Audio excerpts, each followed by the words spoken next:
State असिदा कांगलुप इरांग थोरक्किब सही अमा हेले प्राइम मिनिस्टर नरेंद्र मोदी की 3.0 गवर्नमेंट असिगे 100 डेज एक्शन प्लान असिगे मनुंगदा शांति हंजिनब थौरांग खरदि सोइदन पैखलकनि हाइबसि मियांगि थाजब अमा लैरि यूनियन होम मिनिस्टर अमित शाहना मनपुर इरांग असि लाक्सिनब सिक्योरिटी रिव्यू मीटिंग पांथोखरे मसिदा स्टेट असिगे हेड ओरिबा होमगी थौसु पुरिबा chief minister N Biren invite तौरक्ति हाइबगी पेनेदब कयासु लैरि मसिना मपान थोंगी ओइबा मियंगनि मैतै अमदि कुकी अनिगी मरक्ता चावना लांथोकनरिबा मरक असिदा union home minister Amit Shah share लौदुना पांथोखिबा सिक्योरिटी रिव्यू मीटिंग अदुदा चीफ मिनिस्टर इनवाइट तौरक्खिदबा अदु एग्जीक्यूटिव की थाकता पांथोकपा मिफम ओइबना इनवाइट तौरक्तब ओइरमबसु याय मुक्नरिबा कानुप अमगी लुचिंगबा मिफम अदुदा यावहनबा हाइबसि अतोप नकल अदुना लाना लौखरगदि सेंटरना शांति पुरक्नब सिल्लिबा पोरम अदु फाना चुमदुनसु यामना बेयस लैबा फिरेपनि हाइना लौखिगदरा हाइबगी मियंगदा ओइरमबसु याय थाबक खुदिमक्ति मेरिट अमदी डिमेरिट लेगनी नेगेटिव एप्रोच तो ngakta yengbsu langani langi matamni khwaidagi hena maru oibadi aikhoi marakta unity leibaduni table da lan tawudab leite lalong haibadi manung da singadabani lan marak asida sarkar dagi resign tawudabni haiba lawbusu yauri resign tawraga pr thangkhraga kanana madugi daita pugadawri resign tawro haina lawriba sing adugi marakdagi mamangi mikhalda maiti hoba aduga leiriba irang asida soidra mai pakani haina khanma kangbu singna insinbasu yarom haningai leite मियामने पेन मन नत्रगे पेन दबा popular government अम लेबगी central government नत्रगा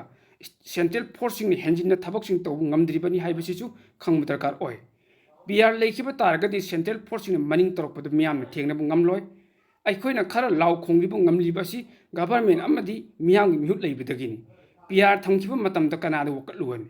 government हाइबसिदा ruling खक्त नते ओपोजिशन सिंगसु यावरिबनि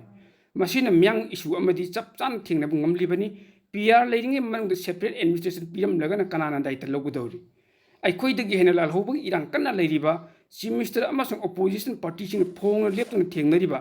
जम्मू एंड कश्मीर की सेंट्रल गवर्नमेंट आर्टिकल 370 लौथोखिबा मतमदा कनाना थेंगनब ngमखिबगे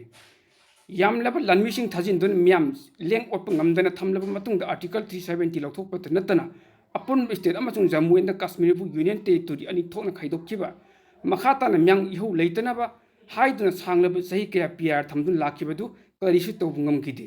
अदुन अखोगी सेंटिमेंट चतकुमसी रीजनिंग द मांग थारग थबक तौसी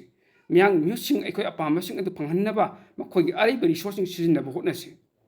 म्यांग लुचिंग हाइबदु लेरिबा म्याम असिबु ज्ञान तालग अपुनबगी ओइब फिरिप अमद लखनब होटनब अदुनि लुचिंगबनि हाइरग फजदब वहिवता सिजनदुना नमफु मानबा मौंगदा अपुनबगी प्लेटफॉर्म अम सगतप ngमलोय ख्वाइदगी मथौ ताइबदि अखोय पुनसिनबनि लालोंग यतमिनबनि सरकारी मैकैदगिसु तानफम असिदगी रूलिंग अमसुंग ओपोजिशन हाइब खाइदना थबक तौब चंगी लेरिबा सेसो सिंग तसिन खमजिन बचंगी ओपोजिशन द लेरिबा सिंगनसु मरमद मजातिगी दमक मांग थारगा थबक तौब चंगी चीरब लन तानफम असिद राजनीतिगे खुदोंचाब लौनब होटनबदबनि ngasi थोलिबा लालसि कैंसर लाइना गुंबनि तुंगदा कई थोलकतगी हाइबदु खंगदबा यानबा पॉलिटिक्स तौरुबगी फंगलकप माहिनी थोरक इरांग असिगी दायित्वसि पॉलिटिशियन सिंगने यानब थबक तौरुबदगी थोलकपनि चैनल असेबो सब्सक्राइब लाइक शेयर अमदी कमेंट तौबीदुना सपोर्ट तौबियो हाइजरी इपेक्ट टीवी ना दोंबो थगचरी।